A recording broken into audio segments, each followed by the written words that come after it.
আজকের এই গানের বিষয়বস্তু আদি আদম এবং বিশ্বনবী। আমার প্রতিপক্ষ শিল্পী মোহাম্মদ রশিদ সরকার, তিনি গাবেন আদি আদম এবং আমি আবুল সরকার গাব বিশ্বনবী। সকলের প্রতি, সকল শ্রোতা ভাইদের প্রতি রইল ভক্তিপূর্ণ সালাম। সবার কাছে দোয়া প্রার্থনা করে আরম্ভ করছি। আসসালামু আলাইকুম। খোদা তোমার গুপ্ত কাহিনী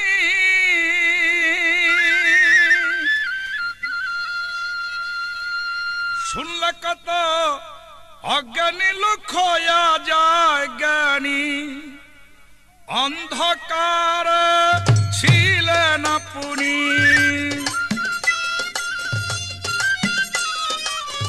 অন্ধকার ছিলেন আপনি ৯০,০০০ বছর একলা মুহাম্মদ হাবিবুল্লাহ মুহাম্মদ রাসূলুল্লাহ মুহাম্মদ হাবিবুল্লাহ।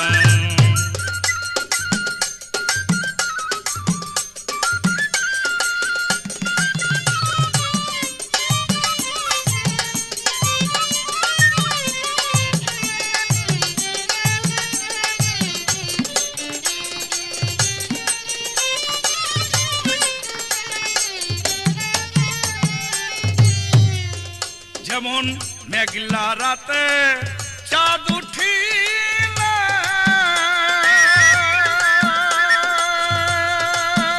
চাঁদকে ঢেকে রাখে মেঘের আড়ালে, যেমন মেঘলা রাতে চাঁদ উঠিলে চাঁদকে ঢেকে রাখে মেঘের আড়ালে, তেমনি নবীজিকে পয়দা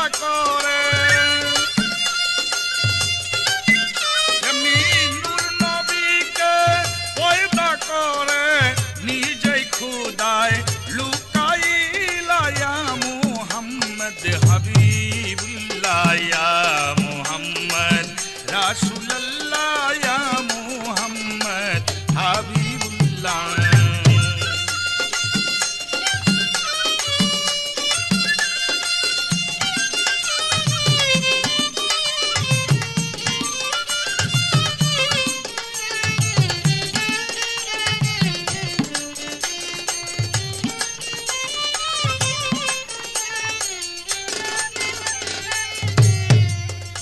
এই দুনিয়াটা এক ক্রিকেট বটে, ওয়ানলি মুহাম্মদ কি আসবে। দুনিয়াটা এক ক্রিকেট বটে, ওয়ানলি মুহাম্মদ কি আসবে, তেমনি মুহাম্মদ কে পয়দা করে। আবার যিনি হবেন রিকমান্ডার শেষ হাসরের বিচারের বেলায়া মুহাম্মদ হাবিবুল্লাহ মুহাম্মদ রাসূলুল্লাহ মুহাম্মদ হাবিবুল্লাহ।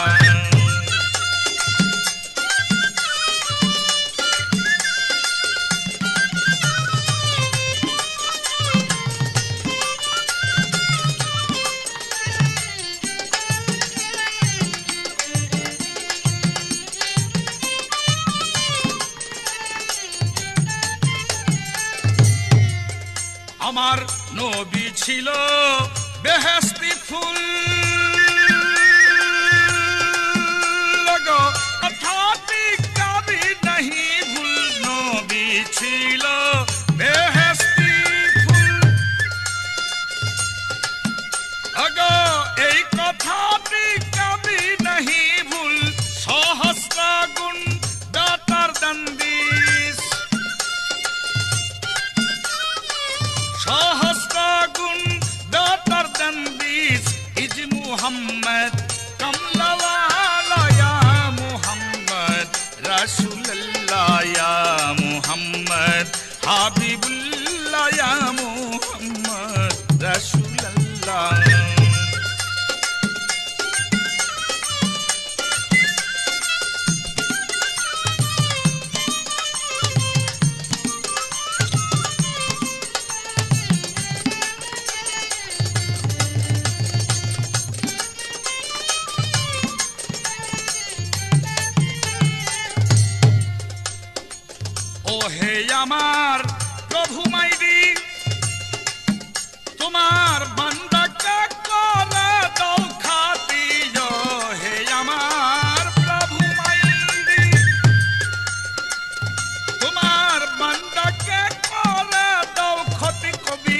জালাল করে এই মিনতি, বাউল জালাল করে এই মিনতি, শেষ বিচারের পারের বেলায়া মুহাম্মদ হাবিবুল্লাহ ইয়া মুহাম্মদ রাসূলুল্লাহ ইয়া মুহাম্মদ হাবিবুল্লাহ।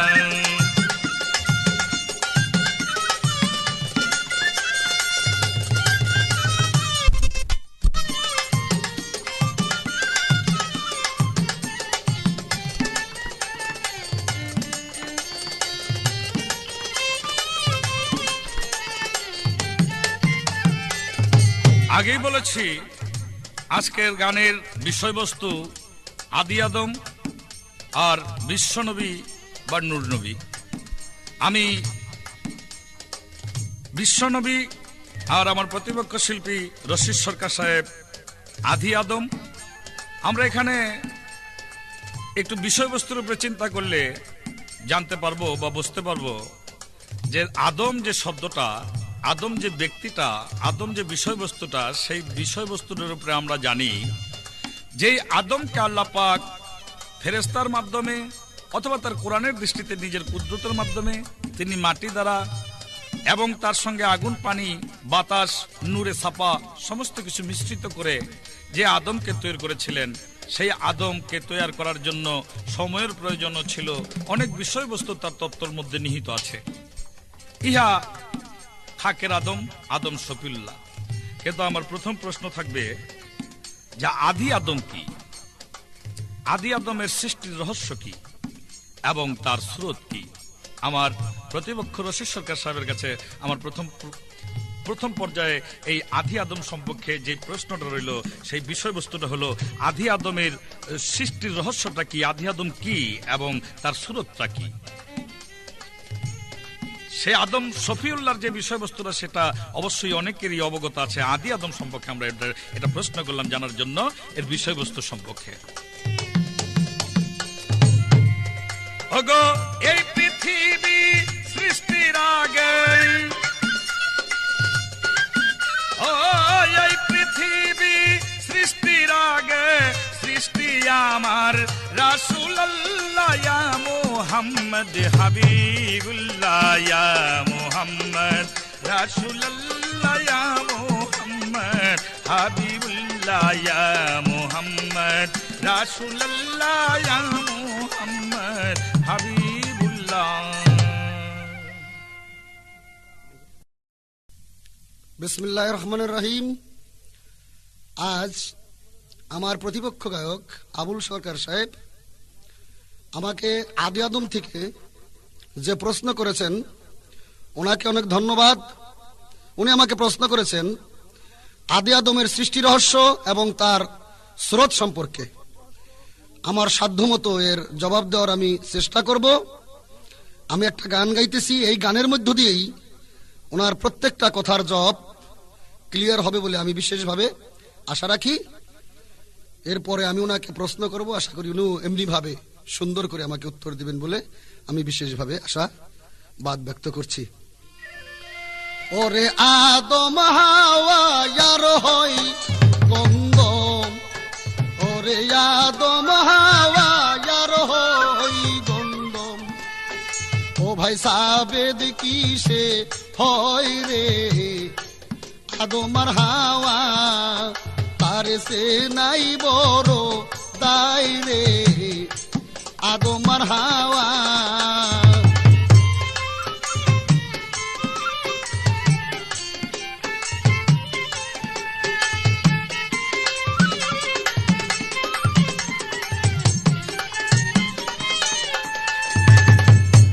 লাহুতে গন্ধমকে জানি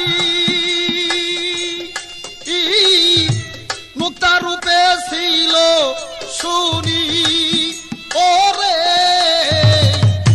লাহুতে গন্ধমকে জানি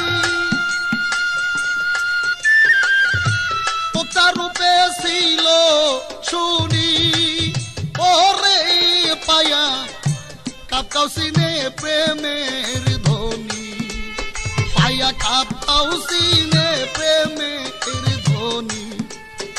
তখন আদম গঠন হয় রে, তখন আদম গঠন হয় রে। আদম আর হাওয়া তার সে নাই বড় দায় রে, আদম আর হাওয়া।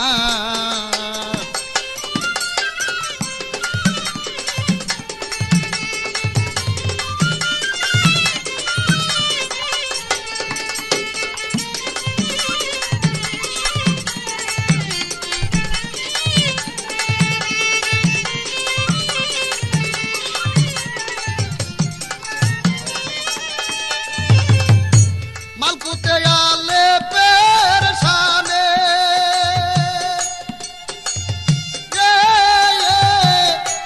আদম আকার হইত কোনে ওরে। মালকুতে আলে পেরশানে ভাই রে, আদম আকার হইত কোনে ওরে। যখন মাসুকে আদমকে ধরলো, তখন মাসুকে আদমকে ধরলো, তখন হাওয়া পয়দা হয় রে, তখন হাওয়া পয়দা হয় রে। আদম আর হাওয়া তার সে নাই বড় দায় রে, আদম আর হাওয়া তার সে।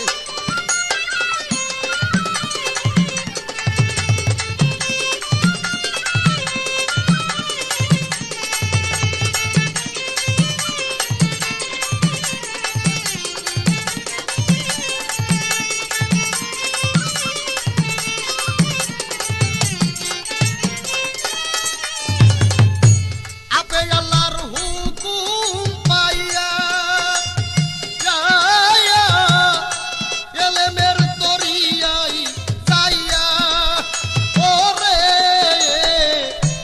আপে আল্লাহর হুকুম পাইয়া যাইয়া এলেমের দরিয়ায় যাইয়া ওরে। খোদার নিজ রুহের সুরত দেখিয়া, খোদার নিজ রুহের সুরত দেখিয়া আদমের সুরত গঠন হয় রে। আদম আর হাওয়া তার সে নাই বড় দায় রে, আদম আর হাওয়া।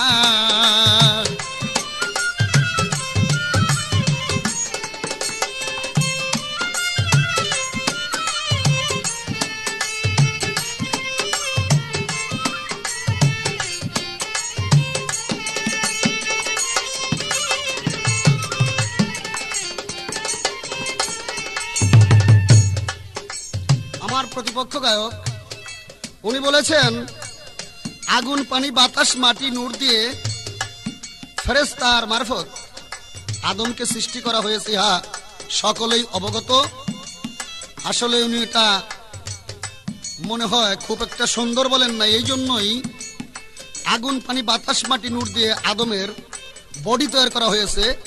আদমকে কোনো ফেরেশতা তৈরি করতে পারেন নাই, আদমকে আল্লাহ নিজেই তৈরি করেছেন। তাই প্রমাণ করে কোরআনে আদমের খাঁচা তৈরি করার সময় মাটি আগুন পানি নূর দিয়ে একত্রিত করে তৈরি করা হয়েছে, কিন্তু আদমকে তৈরি করা হয় নাই আগুন পানি বাতাস মাটি নূর দিয়ে। তাই আপে আল্লাহর হুকুম পাইয়া এলেমের দরিয়ায় যাইয়া ওরে। আপে আল্লাহর হুকুম পাইয়া যখন এলেমের দরিয়ায় যাইয়া ওরে। খোদার নিজ রুহের সুরত দেখিয়া, খোদার নিজ রুহের সুরত দেখিয়া আদমের সুরত পয়দা হয়, আদমের সুরত পয়দা হয় রে। আদম আর হাওয়া আর সে নাই বড় তাই রে, আদম আর হাওয়া সে নাই বড় তাই রে, আদম আর হাওয়া।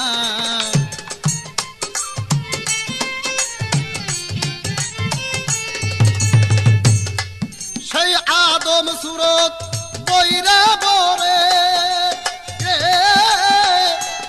বসেছে মোরশেদ নাম ধরে, ওরে ও সেই আদম সুরত বইরে বরে, বসেছে মোরশেদ নাম ধরে, ওরে সরকার রশিদ বলে সিনো তারে, সরকার রশিদ বলে সিনো তারে, কারণ যদি মনে লয় রে আদম আর হাওয়া, তার সে নাই বড় দায় রে আদম আর হাওয়া, তার সে নাই বড় দায় রে আদম আর হাওয়া।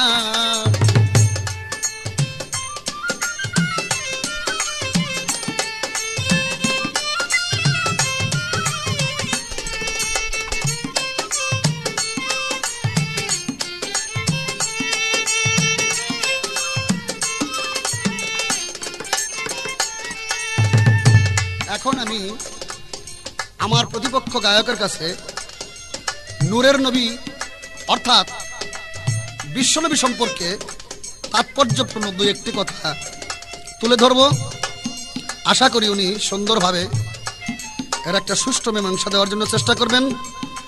আল্লাহ রাব্বুল ইজ্জত নিজে বলেছেন আওয়ালুমা খালাকাল্লাহে নূর, আওয়ালুমা খালাকাল্লাহে ইশক, আওয়ালুমা খালাকাল্লাহে রূহ। আওয়ালুমা খালাকাল্লাহে নূর, আমি সর্বপ্রথম আমার নূর সৃষ্টি করেছি অর্থাৎ মুহাম্মদী নূর।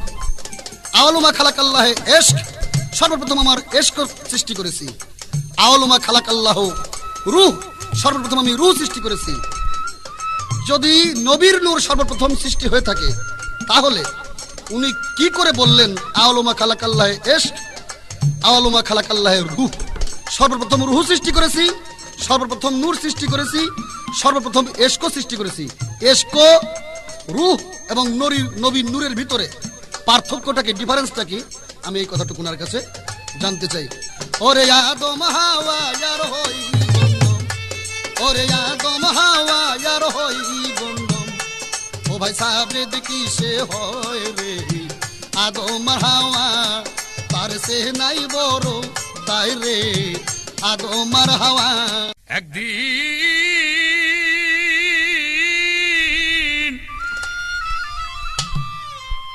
আমি জনগণের দোয়ায় আল্লাহর ইচ্ছায় হয়তো অনেক বছর যাবৎ এই পাল্লা গান করি। এই রশিদ সরকারের সাথেও বহুত পাল্লা গান করেছি, কিন্তু অনেক বিষয়বস্তু নিয়ে এই পাল্লা গান করেছি, আদম সৃষ্টি, নবী সৃষ্টি, নূর সৃষ্টি নিয়ে। কিন্তু আমাকে আজ পর্যন্ত এত বছরের মধ্যে কেউ এই ধরনের একটি প্রশ্ন করে নাই যে প্রশ্নটি আজকে সত্যিকারই যার মূল্য সংখ্যা দিয়া অঙ্ক দিয়া করা শেষ হবে না। তার প্রশ্ন, আল্লাহ পাক বলেছেন আমি সর্বপ্রথম নূরকে সৃষ্টি করেছি, বলেছেন আমি সর্বপ্রথম রূহকে সৃষ্টি করেছি, বলেছেন সর্বপ্রথম আমি ওই সেই ইশককে সৃষ্টি করেছি।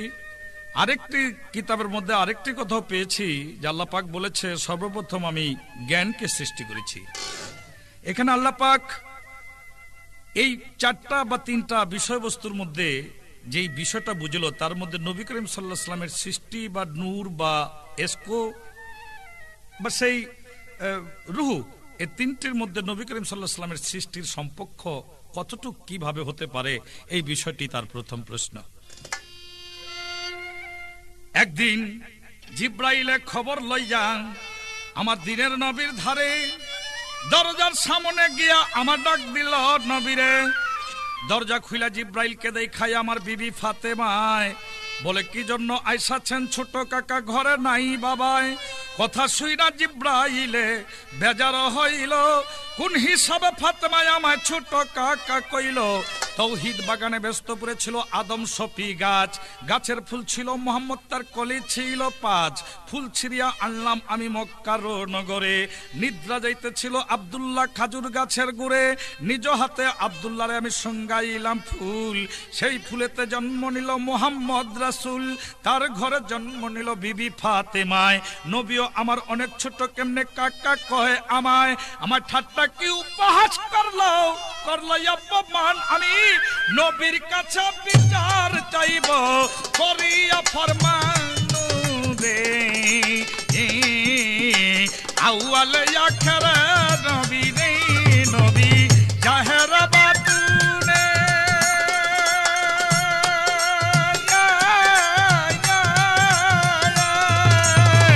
এই দুনিয়া কতলা সৃজন নবীর নূরি তানে রে আউয়াল আখির নবী রে।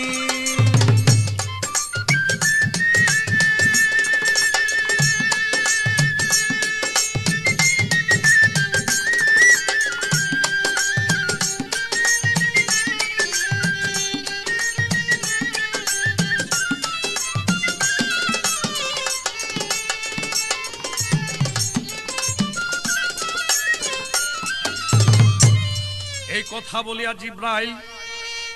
কথা বলিয়া জিব্রাইল করিলেন গমন। মসজিদের সামনে গিয়া নবীর পেল দর্শন। নবী বলে ওগো জিব্রাইল, তোমার ভাব দেখি না ভালো, আজকে তোমার মুখটা কেন দেখায় অতি কালো। জিব্রাইল বলে নবী গো, জিব্রাইল বলে ওগো নবী, বিচার একটা চাই। ছোট কাকা বলে অপমান আমায় করলো ফাতেমায়। নবী বলে ওগো জিব্রাইল, তুমি পাইবা তার বিচারও, আগে তোমার বয়স কত তুমি বলিতে নি পারো। জিব্রাইল বলে প্রাণের নবী, আমার বয়স কত জানি না, তবে সৃষ্টি হইয়া রাখছি একটা বয়সের নিশানা। সৃষ্টি হইয়া চাইয়া দেখি আমি আরশের উপরে তারাই একটা জ্বলতে ছিল ঝলমল ঝলমল করে। ৭০,০০০ বৎসর তারাটা হইত উদয়, আবার ডুইবা গেলে ৭০,০০০ বৎসর ডুইবা রয়। ডুবিতে আর উদয় হইতে দেখছি তার আমি ৭২,০০০ পর। এবার চিন্তা করেন কত বৎসর হইল আমার রে আউয়াল আখির নবী রে নবী।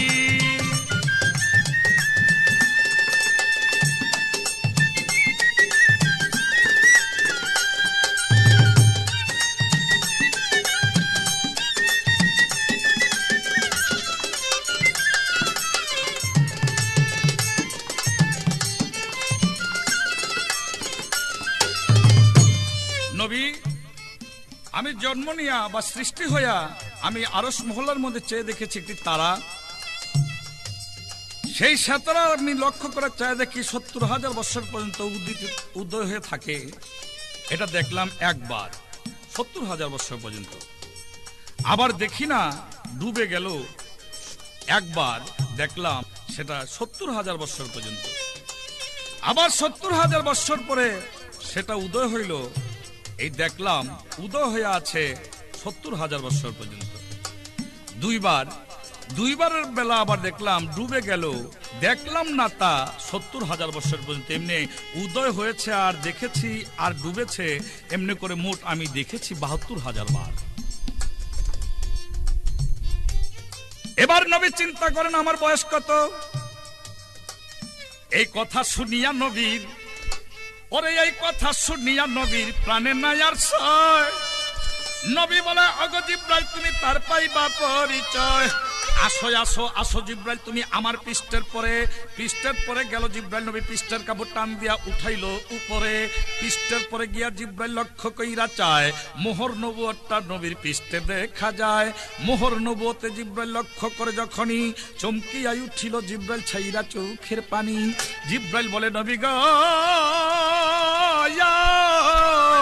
জিব্রাইল বলে ওগো নবী, আমি আমার জাতের কসম খাই গো নবী, যেই জাতের হাতের কবজার ভিতর আমি জিব্রাইলের প্রাণ সেই আল্লাহর কসম খাই। এই মোহর নবুয়তে সেই সাতারাই দেখতে পাই। আমি আমার জাতের কসম খাই গো নবী, যেই জাতের হাতের কবজার ভিতর আমি জিব্রাইলের প্রাণ সেই আল্লাহর কসম খাই।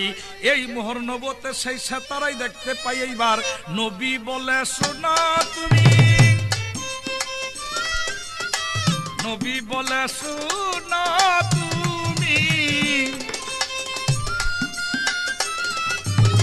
সাতারাতে ছিলাম আমি গো।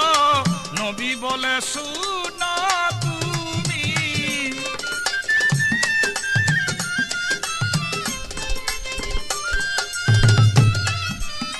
সেইখানেতে ছিলাম আমরা পঞ্চজনা মিশে, পঞ্চজনা পাক পাঞ্জাতন বলি তোমার কাছে, একটি আমি একটি রে আলিয়ার একটি ফাতেমায়,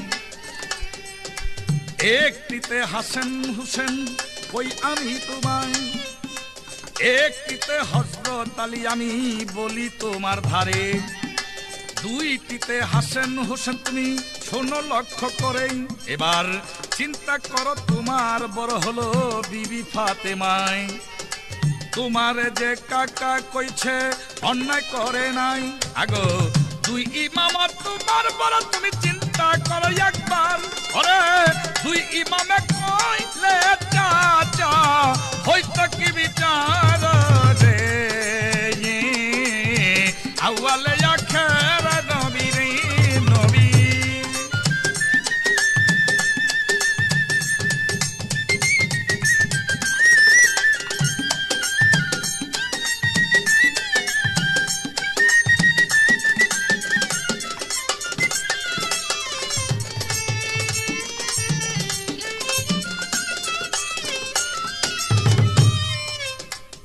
ধন্যবাদ। আমার প্রশ্নের জবাব দিয়ে আমাকে যে প্রশ্ন করেছে, এই প্রশ্ন, আল্লাহ বলেছেন সর্বপ্রথম সৃষ্টি করেছি আমি রূহ, এটাও সত্য।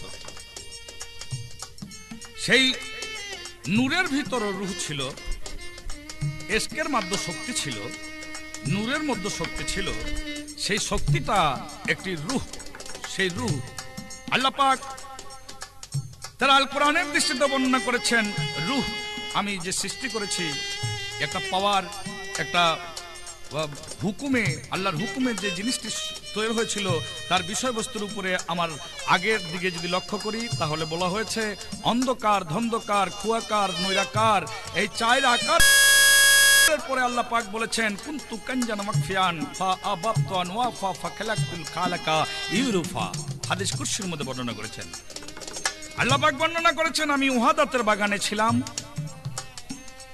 ওহাদাতের বাগান শব্দের এখানে বিস্তারিত বিষয়বস্তু হলো একাত্মবাদের বাগানে ছিলাম, যেখানে কোনো অন্য কোনো পাওয়ার ছিল না, অন্য কোনো শক্তি ছিল না, একা আমি ছিলাম।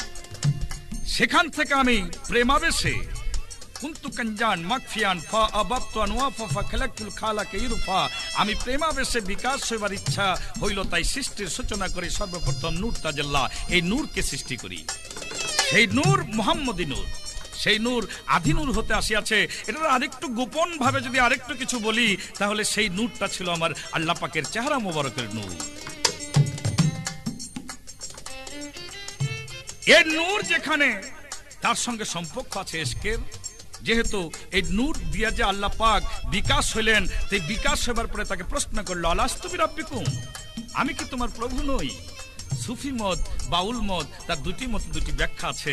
একটি বাউল মতের ব্যাখ্যা হলো আল্লাহ পাক প্রশ্ন করার পরে সেই নূর বলেছিল আনা আনা, আমি আমি, আনতা আনতা, তুমি তুমি, সেখানে পাওয়ারফুল হয়ে গেল।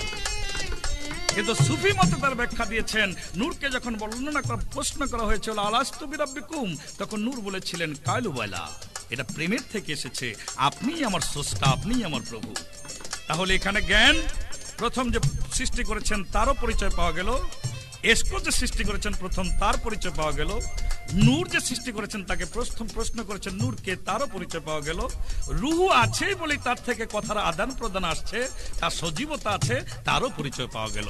সেই চারটি জিনিস মিলাইয়েই এক মুহাম্মদ মুস্তাফা সাল্লাল্লাহু আলাইহি ওয়াসাল্লাম যে বিশ্ব নবী, সেই নূরের নবী, সেই আদি নবী, এই নবী এই চারটির মধ্যে প্রথম স্থান অধিকার করলেন। যদি কোনো ব্যক্তি সেই জ্ঞানের অধিকার হতে হয় তাহলে মুহাম্মদ মুস্তাফা সাল্লাল্লাহু আলাইহি ওয়াসাল্লামের পরে, যদি কোনো ব্যক্তি সেই নূরের অধিকার হতে হয় তো মুহাম্মদ মুস্তাফা সাল্লাল্লাহু আলাইহি ওয়াসাল্লামের পরে, যদি কোনো ব্যক্তি ইশকের অধিকার হতে হয় তাহলে মুহাম্মদ মুস্তাফা সাল্লাল্লাহু আলাইহি ওয়াসাল্লামের পরে, রূহু মুহাম্মদ মুস্তাফা সাল্লাল্লাহু আলাইহি ওয়াসাল্লামের শ্রেষ্ঠ। যাক, এই পর্যন্ত প্রশ্নের জবাব তাহার কাছে দিয়া এইবার তার জিজ্ঞাসা করি আমি নতুন করিয়া। আমার প্রশ্ন, যে আদম গন্ধম খেয়েছিল সেটাকে আমরা মাটির আদম বলি। আচ্ছা, আদি আদম কি কোনো গন্ধম খেয়েছিল? যদি খায়া থাকে তা কিভাবে খাইছিল, তার কোথায় খাইছিল? আমরা একটা তত্ত্ব মোতাবেক কথা শুনি ৪৭,০০০ বছর পর্যন্ত সেই আদি আদম একটি কোন মুকামের মধ্যে গোপন হয়েছিল। আমার প্রশ্ন, কোন মুকামের মধ্যে গোপন হয়েছিল? এই দুটি প্রশ্ন রইল। আউয়ালে আখেরা নবী রে নবী জাহেরা বাতুনে,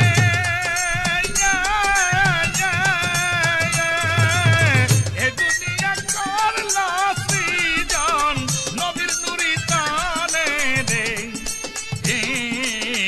আউয়ালে আখেরা নবী রে, আউয়ালে আখেরা নবী রে।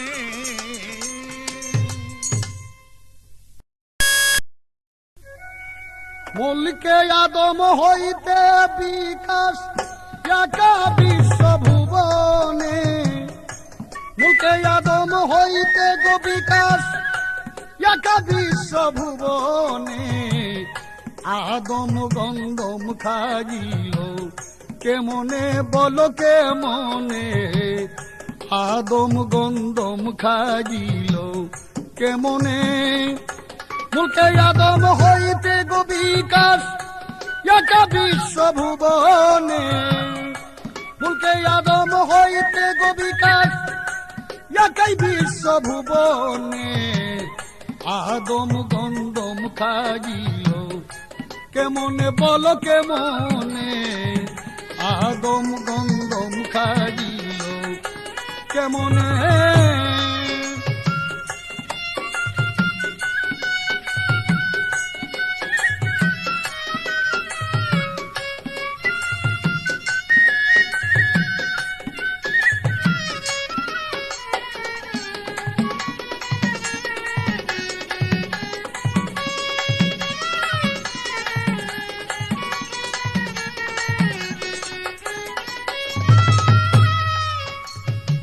যাক, আমি আবুল সরকার সাহেবের কাছে নবী সম্পর্কে যে প্রশ্ন তুলে ধরেছিলাম, এত সুন্দরভাবে উনি আমাকে বুঝিয়েছেন, আমি সত্যিকারই যে খুশি হয়েছি, ভাষায় তা প্রকাশ করতে পারি না, ভাষা দিয়ে তা কভারও হবে না। আমার কাছে উনি নতুন করে প্রশ্ন করেছেন, আদি আদম গন্ধম খেয়েছে কিনা, যদি খেয়ে থাকে কিভাবে খেয়েছে, আর না খেয়ে থাকলে উনি কিভাবে খায় নাই। আর আদি আদম সৃষ্টি হওয়ার পরে নাকি ৪৭,০০০ বছর উনি কোনো এক মুকামে গোপন ছিলেন। এই মুকামটার নাম কি, আমি এর জবাব দেওয়ার জন্য চেষ্টা করব। আমি সবচেয়ে খুশি হয়েছি উনি যে প্রশ্ন করেছেন, এই প্রশ্ন করাতে, কারণ এই সুফিবাদের কথাগুলো, গবেষণামূলক কথাগুলো অনেক অনেক গায়কই প্রশ্ন করেন না, জীবনী এবং পুস্তকীয় কথাগুলো নিয়েই গায়করা বেশিরভাগ গান গায়, কিন্তু গবেষণামূলক কথাগুলো বড় বড় গায়করা আগে গাইছেন। এখন হাদিস এবং কোরআনের সাধারণ কথার মধ্যে মানুষ চলে গেছে, আধ্যাত্মিক কথা এবং গভীর যে কথা, গভীরতার স্বাক্ষর বহন করে, এই কথা গায়করা এখন প্রশ্ন করে না। তাই উনি প্রশ্ন করেছে, ওনাকে প্রশ্ন করাতে আমি অনেক ধন্যবাদ জানাচ্ছি। তবে আমার গানের ভিতরে সম্পূর্ণ ফয়সালা রয়েছে। মুলকে আদম হইতে গো বিকাশ একাই বিশ্বভুবনে, মুলকে আদম হইতে গো বিকাশ একাই বিশ্বভুবনে। আদম গন্ধম খাইল কেমনে বলো কেমনে, আদম গন্ধম খাইল কেমনে। মনরে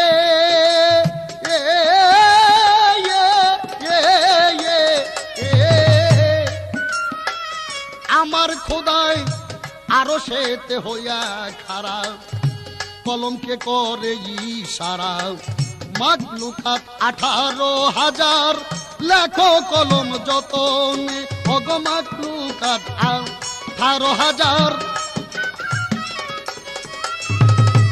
ওই কলমের লেখা যখন হইল খতম, ও নকশাতার দরক্ত গন্ধম লেখা যখন হইল খতম, ও নকশাতার দরক্ত গন্ধম হারাইল সরম ভরম, তাকাইয়া গাছের পানে খুদায় হারাইল,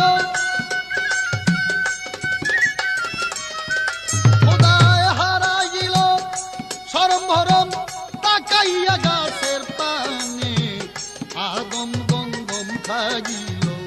কেমনে বলো কেমনে আদম গন্ধম খাইল কেমনে।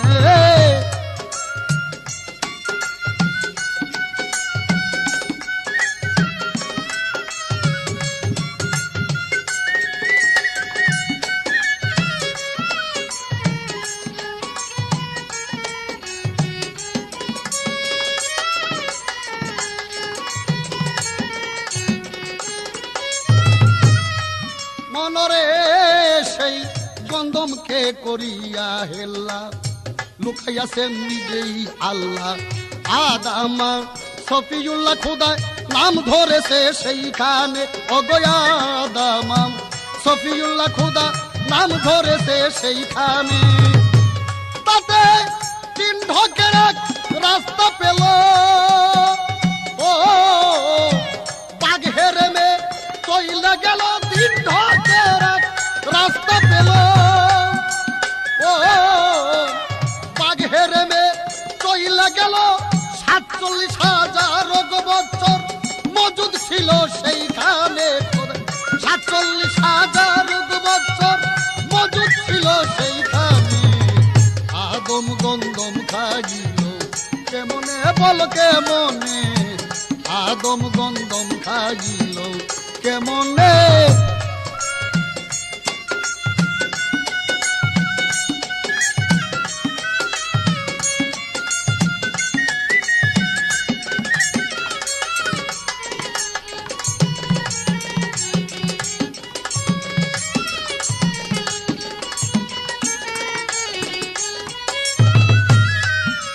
গন্ধম অজুদে হক, আদম জাতে হক, হাওয়া সিফাতে হক। সেই গন্ধম গাছকে হেল্লা করে নিজেই আল্লাহ লুকাইয়ে আদমা সফিউল্লাহ সেখানে নাম ধরেছে। যখন এলেম অজুদ শহুদ নূর এমকান অর্থাৎ দেহ তৈরি হয়েছে, সেকেল সুরত নকশা তৈরি হয়েছে, তখনই আদম নাম ধরেছে আদম সফিউল্লাহ। তাহাকে আদি আদম বলা হয়। ওয়াহেদ, ওয়াহেদিয়াত এবং আবুদিয়াত, এই যে তিনটা শব্দ তিনটা মুকামের স্বাক্ষর বহন করে। উনি বাঘ হেরেমে চলে যায় 47,000 বছর মুকা গোপন ছিলেন সেখানে। এই ওনার প্রশ্ন মনরে কে বা আদম কে বা হাওয়া, কোন পথে তার আসা যাওয়া। কে বা আদম কে বা হাওয়া, কোন পথে তার আসা যাওয়া। পুরো যার নজুলের খবর নফিয়াজ বাত কে জানে, অগয়ুরো যার নজুলের খবর নফিয়াজ বাতে কে জানে।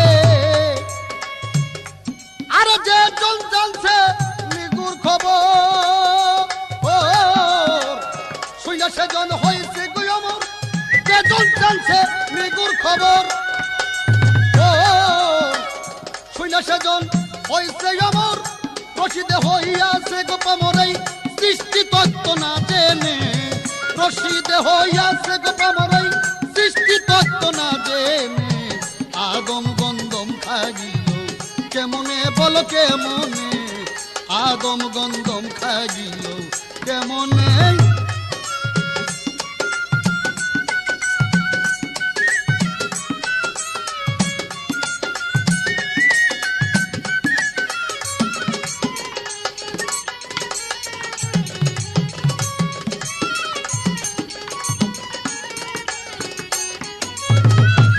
আমার ভাই আবুল সরকার সাহেবের কাছে আমি দুইটা কথা নবী সম্পর্কে তুলে ধরব।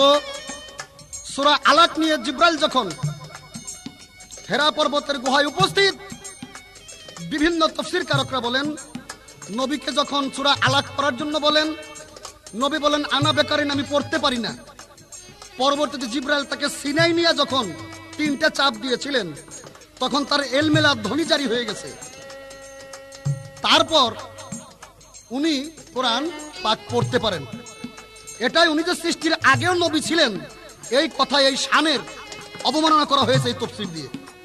উনি যে নূরের নবী, উনি যে এই মদিনা মক্কাতে সৃষ্টির আগে উনি সৃষ্টি ছিলেন, ওনার অস্তিত্ব যে ছিল, এইটার প্রমাণকে রক্ষা করতে গেলে এই সূরা আলাককে শানে নজুল, সূরা আলাকের শানে নজুলটা সুবিমত এবং আহলে সুন্নি জামাতের আলেম উলামা একরামগুন যে মত প্রকাশ করেছেন এই শানে নজুলের, ওনার শান এবং মানকে ঠিক রাখার জন্য, ওনার সৃষ্টির আগের সৃষ্টিকেও অস্তিত্ব ঠিক রাখার জন্য এখানে এই তফসিরে শাহ নজরুলের কি বলা হয়েছে সুন্দর করে আমি একটা ব্যাখ্যা আপনার কাছে চাচ্ছি। আর একটা জিনিস চাচ্ছি, নবী কোনো এক পর্যায়ে আলী সম্পর্কে বলেছিলেন, আনা মদিনাতুল এলম ওয়ালি বাবুহা, আমাকে পাইতে হলে আমি যদি এলেমের সুরক্ষিত একটা নগরী হয়ে থাকি, ওই নগরে বা ওই শহরে ঢোকার মতো দরজা হযরত আলী, তাহলে সেই বিশ্ব নবী, সেই হায়াতুল মুরসালিন নবী, সেই আমাদের জেন্দা নবীকে পাইতে হলে যে আলীর দরজা হয়ে ঢুকতে হবে, এই আলীর দরজাটা কি, কোন দরজা দিয়ে ঢুকলে আমরা সেই নবীর সন্ধান পাবো? আরে মুলকে আদম হইতে বিকাশ একাই বিশ্বভুবনে, মুলকে আদম হইতে বিকাশ একাই বিশ্বভুবনে, আদম গন্ধম খাইল কেমনে বল কেমনে, আদম গন্ধম খাইল কেমনে, মুলকে আদম হইতে বিকাশ একাই বিশ্বভুবনে গো, মুলকে আদম হইতে বিকাশ একাই বিশ্বভুবনে, আদম গন্ধম খাইল কেমনে বল কেমনে, আদম গন্ধম খাইল কেমনে।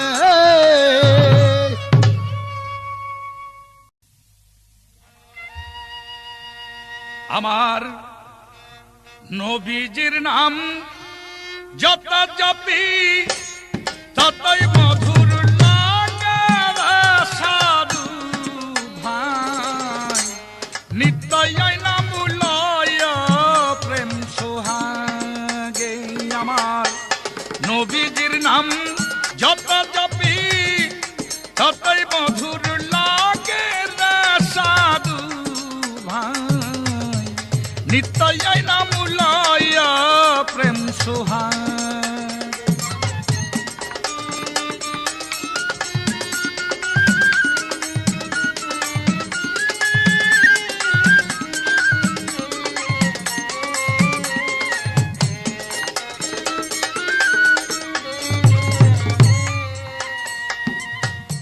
সাধু ভাই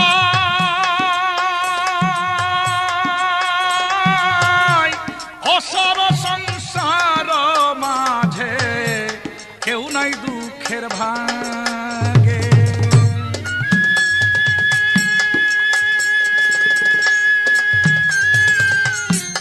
অসর সংসার মাঝে কেউ নাই দুঃখের ভাগে। আমার নবীর নামে তাপি গঙ্গে শীতল ভাবু জাগে,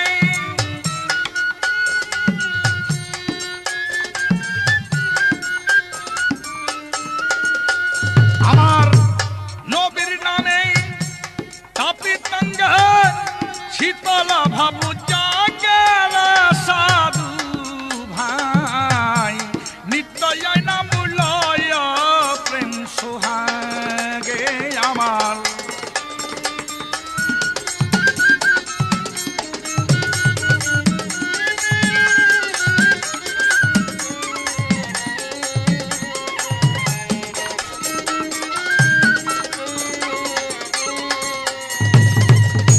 সাধু ভাই,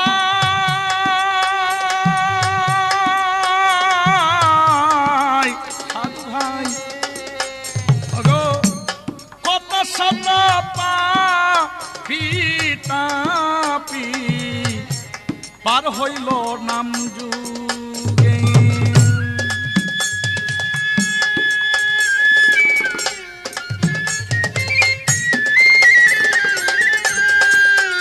আগো কত শত পাপি তাপি পার হইল নাম যুগে,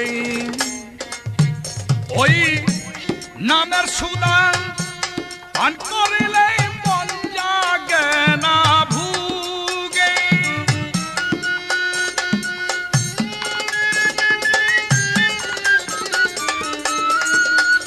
ওই নামের সুদান পান করিলে মন জাগে না ভুগে রে সাধু ভাই, নিত্যই নাম লয় প্রেম সোহাগে। আমার নবীজি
প্রতিপক্ষ শিল্পী রশিদ সরকার সাহেব একটা কথা বলেছেন যে আমি যে প্রশ্ন করেছিলাম এই প্রশ্নগুলো কোরআন হাদিসের দৃষ্টির থেকেও একটি গবেষণামূলক বিষয়বস্তু, যে বিষয়বস্তু সাধারণ অনেক গায়ক বলতে পারে না। পুঁথিগত বিদ্যাই এক জিনিস, আর গবেষণা, আধ্যাত্মিক সাধনা সমস্ত বিষয়বস্তুই আরেকটা দিক রয়ে গেছে। দুগ্ধ এটা যত সহজ, ননি বা মাখন তত সহজ বিষয়বস্তু না। ওটাকে মৈথন করতে হয়, সাধনা করতে হয়। মানুষ লেখাপড়া শিক্ষা গ্রহণ করেই আবার এই মানুষ ডক্টর হয়, এই মানুষ গবেষণা করে, এই মানুষ ইঞ্জিনিয়ার হয়, এই মানুষ বৈজ্ঞানিক হয়, এই মানুষ একটা আবিষ্কার করে। ইলেকট্রিকের বিষয়বস্তু আছে, বিমানের বিষয়বস্তু আছে, এই সম্পূর্ণ অনেক বিষয়বস্তুই মানুষের একটি গবেষণা, কিন্তু শিক্ষারও প্রয়োজন আছে। তাই ওইসব প্রশ্ন সব গায়ককে করাও সম্ভবপর হয়ে ওঠে না, এটা বিবেকের থেকে বাড়ি দেয়। তো ওই রকম গায়ক না হলে, আমি রশিদ সরকারের সঙ্গে আরো বহুত পাল্লা বহু দেশের মধ্যে করেছি, আমাদের বিষয়বস্তুটা অন্যান্য গায়কের সঙ্গে পাল্লা গান করলে যেরকম থাকতো ঠিক তার চেয়ে একটু আলাদা থাকতো। ভাগ্য হয়তো রশিদ সরকার আমার দুজনের খারাপ, আমাদের পাল্লার সম্পর্ক, আসরের মিলন, আসরের পাল্লা একটা যোগাযোগ ব্যবস্থা অনেক পরে পরে হয়, তা না হলে বোধ হয় আরও অনেক সম্পর্ক, অনেক প্রশ্নোত্তরের বিষয়বস্তু আমরা যা বলতে পারতাম, জানতে পারতাম, বুঝিতে পারতাম, তা আমাদের মধ্যে কেন যে একটা বিভক্ত হয়ে দূর সম্পর্ক হয়ে আছে তাও এখনো জানতে পারি না। যাই হোক, আমাকে যে প্রশ্ন করেছে এই প্রশ্নটার মধ্যে তার একটা গভীরতা আছে। হাদিস বুখারী শরীফের মধ্যে বর্ণনা করেছেন রাসূল করিম সাল্লাল্লাহু আলাইহি ওয়াসাল্লাম হেরা গুহার পর্বতের ভিতরে যখন ছিল, তখন রাসূল করিম সাল্লাল্লাহু আলাইহি ওয়াসাল্লামের কাছে জিবরাইল এসে বললেন, একরা বিস্মে আপনি পাঠ করেন। রাসূল করিম সাল্লাল্লাহু আলাইহি ওয়াসাল্লাম এখানে ওই জায়গায় একটি ইঙ্গিত দিয়েছেন, হাদিসের মধ্যে বলেছেন আনা উম্মি, আমি লেখাপড়া জানি না। এই কথায় সত্যিকারী ভাবেই প্রকৃত যে নূর নবী, সেই নূর নবীর একটু অপমানের মতোই বোধ হয়। কিন্তু এখানে কতগুলো ব্যাপার বিষয়বস্তু আছে, আমরা সেই বিষয়বস্তুটাকে যদি লক্ষ্য করি তো প্রকৃতপক্ষে মুহাম্মদ মুস্তাফা সাল্লাল্লাহু আলাইহি ওয়াসাল্লামকে কোনো জায়গায় অপমানজনক ব্যবস্থার মধ্যে সংযুক্ত করতে পারি না। সেই দৃষ্টিতে মুহাম্মদ মুস্তাফা সাল্লাল্লাহু আলাইহি ওয়াসাল্লামের বিষয়বস্তু যদি তো গভীরে বলি, তাই দেখবেন আমার বিরুদ্ধে, আপনার বিরুদ্ধে কিছু লোক, কিছু বুঝের লোক, কিছু অবুঝের লোক, কিছু সামান্য বুঝের লোক, কিছু নাম করার লোক আছে যাদের ভিতরের বুঝ নাই, তারা আমাদের নামে একটা গ্লানি বাহির করতে পারে। এই বিষয়বস্তুর মধ্যে মুহাম্মদ মুস্তাফা সাল্লাল্লাহু আলাইহি ওয়াসাল্লামের একটি বিষয় যদি লক্ষ্য করি, তাহলে মুহাম্মদ মুস্তাফা সাল্লাল্লাহু আলাইহি ওয়াসাল্লাম জিবরাইলেরও নবী ছিল।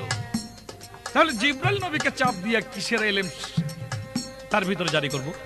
প্রকৃতপক্ষে মুহাম্মদ মুস্তাফা সাল্লাল্লাহু আলাইহি ওয়াসাল্লামকে যখন বলা হয়েছিল একরা বিস্মে আপনি পাঠ করেন, তখন মুহাম্মদ মুস্তাফা সাল্লাল্লাহু আলাইহি ওয়াসাল্লাম মনে ভাবলেন, বুঝলেন, অনুভূতি করলেন, আমি জিবরাইলের কথা পাঠ করব কেন, আমার প্রভু যিনি তার কথায় পাঠ করব।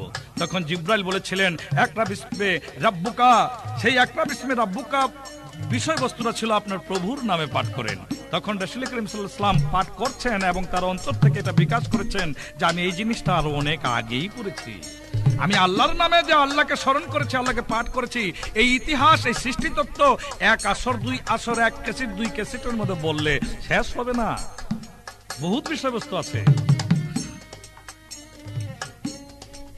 নবী করিম সাল্লাল্লাহু আলাইহি ওয়াসাল্লাম আরেক দৃষ্টিতে এই এলেমের এই উম্মুল যে শব্দটা আরবিতে ব্যবহার করা হয়েছে, এটার বাংলা শব্দ ব্যবহার করলে আমরা বুঝি যে মা, জননী। যেমন উম্মুল কোরআন, সূরা ফাতিহার একটি নাম, কোরআনের জননী। আমরা যে মাতা পিতার বিষয়বস্তু ভাবি, সেই জননী আর এই জননী এক বিষয়বস্তু না। আমরা যেমন গুরু শিষ্যের মধ্যে স্বামী স্ত্রীর একটা সম্পর্ক ধরি, প্রকৃতপক্ষে সংসার করতে স্বামী স্ত্রীর যে সম্পর্ক, ওই সম্পর্কের মতন না। এই বিষয়বস্তুটাই আলাদা। ওই জননী কিসের জননী? এলেমের জননী। তাই কোন কোন বিশ্বের জ্ঞানীগুণী সমাজ বর্ণনা করে, আমাকে একটা শিক্ষিত পিতার চেয়ে একটা শিক্ষিত মা দাও, যেই মায়ের উসিলা সমাজ, সন্তান গঠন হয়ে একটা দেশ গঠন হইতে পারে। সেই এলেমের জননী। তাই বলেছিলেন আনা উম্মি, আনা শব্দের অর্থ আমি, উম্মি শব্দের অর্থ জননী, তিনি এলেমের জননী। আর জিবরাইলের যে বিষয়বস্তুটা, এই বিষয়বস্তুটা আরেকটু তরিকতের ভাব দিলে দেখা যাবে আমার আল্লাহ পাকই সেই সিনার মধ্যে চাপ দেওয়ার কথা বলেছিলেন, এটা সামাজিক বিষয়বস্তু। প্রকৃতপক্ষে রাসূল করিম সাল্লাল্লাহু আলাইহি ওয়াসাল্লাম জিব্রাইলের সিনায় চাপ দেওয়াতে যদি ইলম শিক্ষা গ্রহণ করে, তাহলে রাসূল করিম সাল্লাল্লাহু আলাইহি ওয়াসাল্লাম হয়ে যায় জিব্রাইলের কাছে একটু হেয় সম্পূর্ণ। এই দৃষ্টিটা কোনোদিন করা উচিত নয়। আহলে সুন্নাত ওয়াল জামাতের ব্যক্তিবর্গ যারা আছে তারা সবসময় মুহাম্মদ মুস্তাফা সাল্লাল্লাহু আলাইহি ওয়াসাল্লামকে এই পৃথিবীর মধ্যেই সর্বশ্রেষ্ঠ নবী, সর্বশ্রেষ্ঠ জ্ঞানী হিসাবে গ্রহণ করে নিয়েছেন। তার মর্যাদা এমন ভাবে দিয়েছেন, যেই মর্যাদা মুহাম্মদ মুস্তাফা সাল্লাল্লাহু আলাইহি ওয়াসাল্লামের প্রতি যদি কোনো ব্যক্তি করে, তাহলে সেই ব্যক্তি সামান্য একটু মর্যাদার বিনিময়ে আল্লাহ পাক তাকে মাফ করে দিতে পারে। যেমন আল্লাহ পাক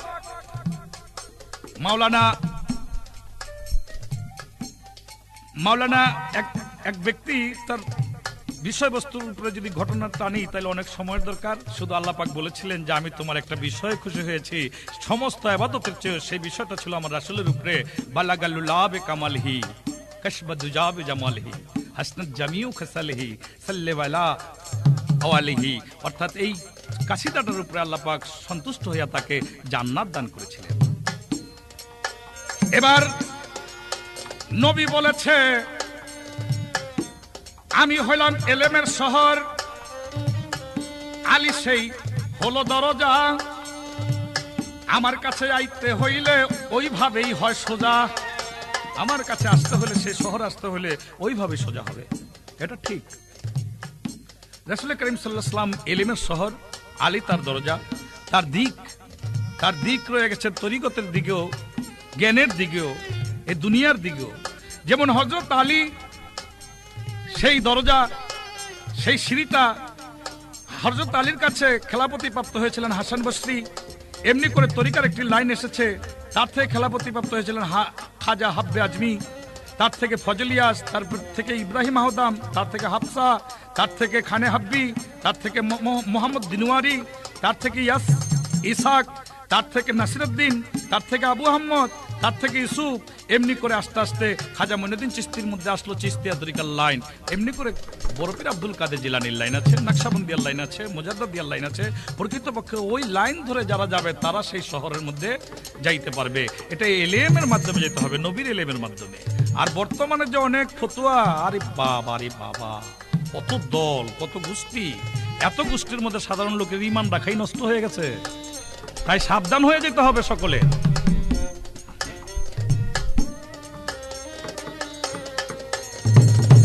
যাই হোক, আমার এবার প্রশ্ন থাকবে। আমরা শুনেছি একটি বাউল মতের গানের মধ্যে, বাবা আদম হাওয়াই তার গন্ধম, এই তো হইল কথার মূল। আল্লাহ মানুষ বানাইয়া ফুটাইয়াছে ফুল। তা আমার প্রশ্ন থাকবে, এই গন্ধম আর হাওয়া যে বিষয়বস্তুটা, এটা আমরা খাকের আদম থেকে, আদম সফুল্লাহ থেকে, ভেস্তের থেকে, হাওয়া বিবির থেকে যে বিষয়বস্তুটা পাই, সেই বিষয়বস্তুটা বলা হয়েছে কোন কোন জায়গায় গম, কোন কোন জায়গায় এটা খাদ্য বলে মনে করা যেতে পারে। আবার ওই জায়গার মধ্যে বর্ণনা করেছে গন্ধম হইল হাওয়া আদমের জন্য।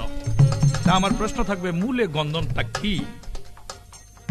তাসওয়ুফের মাধ্যমে, আধ্যাত্মিকের মাধ্যমে এই গন্ধম বিষয়বস্তুটা কে, গন্ধম কিভাবে, কোথা থেকে, কে খেয়েছিল? আল্লাহর জাত হতে আদি আদম এই দুনিয়ার মধ্যে নজুল হয়েছেন। আমার প্রশ্ন থাকবে, আল্লাহর জাত হতে আদি আদম কিভাবে দুনিয়াতে নজলি হয়েছেন? এই আরেকটি প্রশ্ন তার কাছে রইল। সাধু ভাই নিত্যই নাম লয় প্রেম সোহাগে, আমার নবীজির নাম যত জপি ততই মধুর লাগে। সাধু ভাই নিত্যই নাম লয় প্রেম সোহাগে।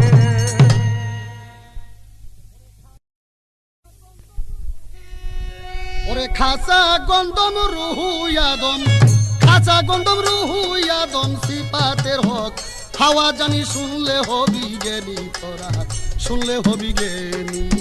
খাসা গন্ধম রুহু আদম, খাসা গন্ধম রুহু আদম, সিফাতের হক হাওয়া জানি, শুনলে হবি জ্ঞানী তোরা, শুনলে হবি জ্ঞানী।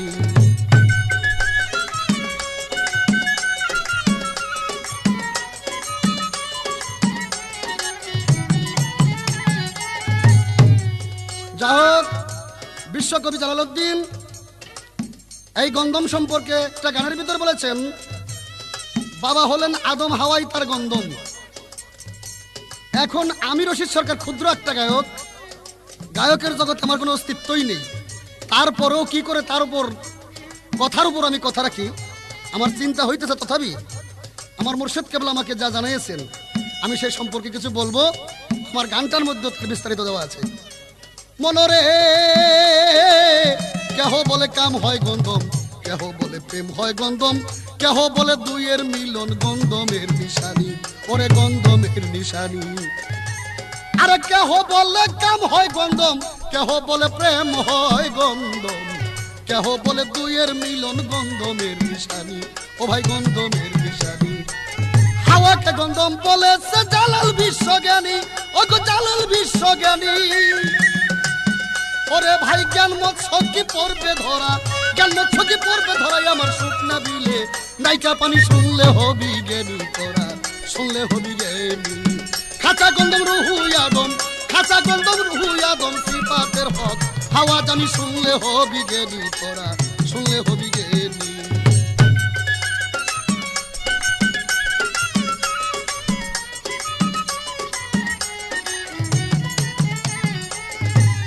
মনরে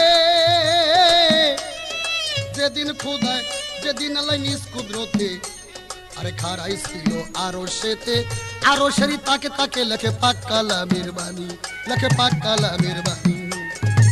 মনরে যেদিন নিজে আল্লাহ আরো সেতে দাঁড়াইছিল নিজ কুদরতে, আরো সে তাকে তাকে লেখে পাক কালামের বাণী, লেখে পাক কালামের বাণী। আর লেখার শেষে গাছের নকশা প্রতিষ্ঠা হয় জানি, ওগো প্রতিষ্ঠা হয় জানি। লেখার শেষে গাছের নকশা প্রতিষ্ঠা হয় জানি, ওগো প্রতিষ্ঠা হয় জানি। আর তাকেই বলে গন্ধম বৃক্ষ, তাকেই বলে গন্ধম বৃক্ষ, অনেকের নাই জানা জানি, শুনলে হবি জ্ঞানী তোরা, শুনলে হবি জ্ঞানী। খাঁচা গন্ধম রুহু আদম, খাঁচা গন্ধম রুহু আদম, সিফাতের হাওয়া জানি, শুনলে হবি জ্ঞানী তোরা, শুনলে হবি জ্ঞানী।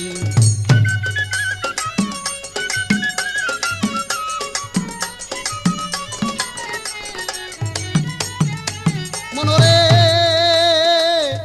যখন সেই গাছে চরিল আল্লাহ, হইল আদম সফি উল্লাহ। কোথায় আদম কোথায় আল্লাহ, কে শুনে কারবানি, ওগো কে শুনে কারবানি। আর যখন সেই গাছে চরিল আল্লাহ, নাম ধরে আদম সফিউল্লাহ। কে হয় আদম, কে হয় আল্লাহ, কে শুনে কারবানি, ওরে কে শুনে কারবানি। আরে কোরআনে শুনেছি হার নিগুরু মাইনি, ওগো নিগুরু মাইনি। ওগো রশিদ সরকার হয় নাই জ্ঞানী, রশিদ সরকার হয় নাই জ্ঞানী, নাই তুলা চাঁদের মেহেরবানি, শুনলে হবি জ্ঞানী তোরা, শুনলে হবি জ্ঞানী। খাঁচা গন্ধম রুহু আদম, খাঁচা গন্ধম রুহু আদম, সিফাতের হক হাওয়া জানি, শুনলে হবি জ্ঞানী তোরা, শুনলে হবি জ্ঞানী। সময় খুব কম, তার আর একটা প্রশ্নোত্তর দেওয়াতে আমার আরেকটা গান গাওয়ার দরকার। আমি এই জন্য নজলিয়াতের ভাবটা গাইতেছি। সেই জায়গায় সকল ইগো ছিল, কেবল ছিল না মানুষের এই আকার।